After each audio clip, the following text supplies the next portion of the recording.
Daniel Teymur. Now, don't get too excited. This is the bad brother. As we've talked about, there's a good brother and there's a bad brother in any MMA sibling relationship. This is the bad one. He is currently minus 105 versus Chase Hooper. Still not sure on that one. Minus 115. This is the kid with the tons of hype. He was supposed to debut earlier in this year, but it's got pushed off a little bit. Teymur is 1-3 in the UFC. And this seems to be a setup fight for Chase, who is the youngest fighter on the roster.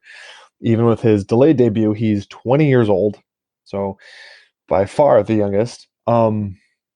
He's got some solid skills, but in my opinion, he's a fairly wild striker, and it's gonna eat him alive later on. But he should win here.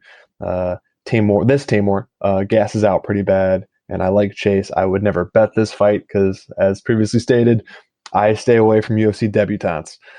Mike, how do you feel about the lesser Teymur versus the hotshot prospect? Yeah, well, definitely the worst brother of the two. Chase Hooper is super young and got a lot of talent. I'd say that Chase is going to win, and he should win this easily. And I'd say by submission because he's longer and should be able to take Tamer's back and lock up a body triangle and lock up a RNC rear naked choke pretty easily.